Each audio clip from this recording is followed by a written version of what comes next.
வாழ்க வையகம், வாழ்க வையகம், வாழ்க வளமுடன். குரு அருள், குருவே துணை. அன்பர்களே, இன்றைக்கி அகத்தாய்வுங்கிற தலைப்பில் சிந்தனை செய்ய இருக்கிறோம். அகத்தாய்வுனா என்னன்னு பார்த்தீங்கன்னா, நம்மளுடைய அகத்தை ஆய்வு செய்யக்கூடிய பயிற்சியை தான் நம்ம அகத்தாய்வுன்னு சொல்கிறோம்.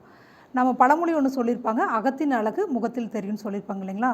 அப்போ நம்ம அகம் தூய்மையாக இருந்தால் தான் அதிலிருந்து வரக்கூடிய எண்ணம் தூய்மையாக இருக்கும். எண்ணம் நல்லதாக இருந்தால் தான் சொல் நல்லதாக இருக்கும்.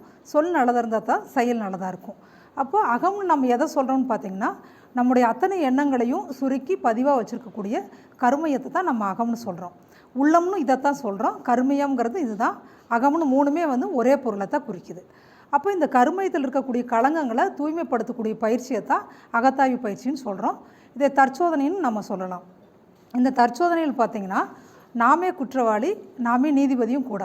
இப்போ பொதுவாக நம்ம மேலே யாராவது குற்றம் சுமத்துனாங்க அப்படின்னா நம்ம மனசு ஏற்றுக்கிறதுக்கு தயங்கும். ஆனால் தற்சோதனையில் பார்த்திங்கன்னா, நம்ம குற்றத்தை நாமே கண்டுபிடிச்சி அதை போக்கிக்க முடியும். இப்போ இன்றைக்கி சமுதாயம் இருக்கிற நிலைமையில் பார்த்திங்கன்னா, மனிதனுக்கு இந்த தற்சோதனை பயிற்சிங்கிறது ரொம்ப ரொம்ப அவசியமான ஒரு பயிற்சிங்க. இந்த நம்மளுடைய வேதாத்திரியத்தில் தற்சோதனைங்கிறது ஒரு தெய்வீக பயிற்சியாக சொல்லப்பட்டிருக்குது. பெரும்பாலும் இது வரைக்கும் நம்ம எப்படி வாழ்ந்துட்டு இருந்தோம் பார்த்திங்கன்னா, பழக்கத்தின் வழியாகவே சிக்கி தேவை, பழக்கம், சூழ்நிலை கட்டாயத்தினால் உந்தப்பட்டு செயல் செஞ்சிட்ருக்குறோம். அதனாலும் பெரும்பாலும் மனிதனுக்கு துன்பங்களே விளையுது. அப்போ இதிலிருந்து நல்ல நிலைக்கு, இந்த பழக்கத்திலிருந்து ஒரு நல்ல மாற்றம் கொண்டு போகிறோம்னா மனிதனுக்கு ஒரு நல்ல வாழ்க்கை நல்ல விளக்கம் தேவையாக இருக்குதுங்க. அதாவது நம்ம எதுக்காக வாழ்ந்துட்டுருக்குறோம், எங்கேருந்து வந்திருக்கிறோம், எங்கே போக போகிறோம், நம்மளுடைய வாழ்வின் நோக்கம் தான் என்னங்கிற கேள்விகளுக்கெல்லாம் ஒரு தெளிவான விளக்கம் கிடைக்கும்போது தான் நம்மளால் வாழ்க்கையை துன்பம் இல்லாத வாழ்க்கையை நம்ம வாழ முடியும். அதுக்கு இப்போ இதுவரையில் எப்படி இருந்தோன்னு பார்த்தீங்கன்னா, ஒரு செயல் நல்லதில்லை, இனிமேல் செய்யக்கூடாதுன்னு நினச்சா கூட உடனே அதை மறந்துட்டு திரும்ப அதே தவறு செய்கிறோம். காரணம் என்னென்னு பார்த்தீங்கன்னா, பழக்கத்தின் வழியாகவே செயல்பட்டு மனிதன் அப்படியே போயிடுச்சுங்களுடைய வாழ்க்கை போயிட்டே இருக்குது. அப்போ இந்த பழக்கத்திலேருந்து மாற்றம் கொண்டு வரணும்னா முதல்ல நம்மக்கிட்ட என்ன வேண்டாத பழக்கங்கள், நம்மக்கிட்ட ஏதாவது தீய பழக்கங்கள் இருக்குதா அப்படிங்கிறத முதல்ல கண்டுபிடிச்சி அதை ஒவ்வொன்றா மாற்றிக்கக்கூடிய பயிற்சி தான் நம்ம அகத்தாய்வு பயிற்சின்னு நம்ம சொல்கிறோம். இப்போ தினந்தோறும் நம்ம வாழ்க்கையில் குடும்பத்தில் நிறைய பொருட்களை காலையிலேருந்து சாயந்தரம் வரைக்கும் பயன்படுத்துகிறோம் இல்லைங்களா. சமையல் பாத்திரங்களை பயன்படுத்துகிறோம். இப்போ இன்றைக்கி சமைச்ச பாத்திரங்களை சுத்தப்படுத்தி வச்சுருந்தா தான் அடுத்த நாள் உபயோகத்துக்கு நம்ம உபயோகிக்க முடியும். அதை போலவே நம்மளுடைய மனதையும் உபயோகப்படுத்துகிறோம், உடலையும் உபயோகப்படுத்துகிறோம். அப்போ அதுலேயும் களங்கங்கள் வருது இல்லைங்களா. அப்போ அந்த களங்கங்களை தினமும் தூய்மைப்படுத்திகிட்டே இருக்கும் பொழுது தான் அடுத்த நாளைக்கு நம்ம புதிதாக நல்ல முறையில் அதை உபயோகப்படுத்த முடியும். இதை மகரிஷி இதுக்காக தான் தற்சோதனைங்கிற பயிற்சியை நமக்கு கொடுத்துருக்காங்க. இதை அழகாக ஒரு பாட்டில் கொடுத்துருப்பாங்க.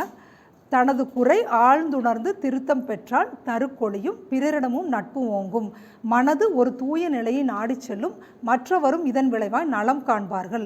எனது நான் என்னும் இரண்டு சொற்களுக்கும் ஏற்புடைய கருத்துணரும் தகமை கிட்டும்.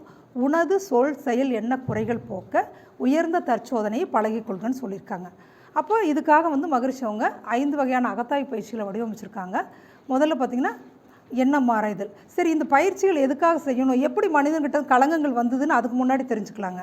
அதாவது இறைநிலையிலிருந்து தான் மனிதன் வந்திருக்கிறான் இருந்தாலும் கூட இறைநிலையிலிருந்து நேராக வந்துடலைங்க.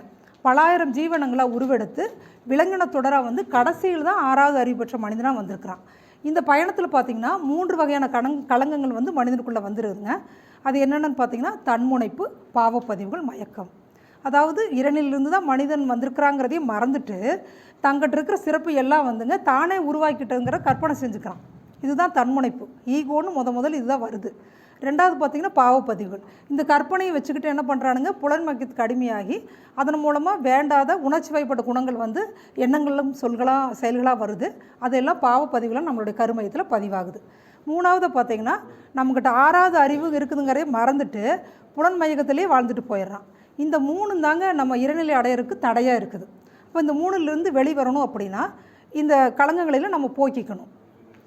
இப்போ எப்போ மனிதனுக்குள்ளே தன்முனைப்பு வந்ததோ அதுலேருந்து தான் தனதுங்கிற 2 வகையான எண்ணெய் எழுச்சிகள் உருவாகுது. இந்த 2 மனுஷனுக்குள்ளே வந்தோடனே என்ன ஆகுதுன்னு பார்த்திங்கன்னா, 6 வேண்டாத அலையாக விருந்தாளிகள் வந்துடுறாங்க. அது யாருன்னு பார்த்திங்கன்னா, பேராசை, சினம், கடும்பற்று, முறையற்ற பால் கவர்ச்சி, வஞ்சம். இந்த 6 குணங்களும் எப்போ மனிதனுக்கு ஒவ்வொருத்தருட்டையும் ஒவ்வொரு அளவுலையும் இருக்கும். எதுவுமே இல்லைன்னு நம்ம சொல்லவே முடியாதுங்க. இப்போது மனிதனுடைய அத்தனை துன்பங்களுக்கு காரணம் பார்த்திங்கன்னா இந்த 6 குணங்கள் தான். இப்போ இந்த 6 குணங்களை நம்ம முறைப்படுத்தி நல்ல குணங்களாக மாற்றிக்கிறக்கும் நமக்கு ஒரு இறைநிலை விளக்கம் நமக்கு தேவையாக இருக்குது. முறையான பயிற்சி தேவையாக இருக்குது. அதுக்காக தான் இந்த 5 வகையான அகத்தாய்வு பயிற்சிகளை மகரிஷி அவங்க கொடுத்துருக்காங்க.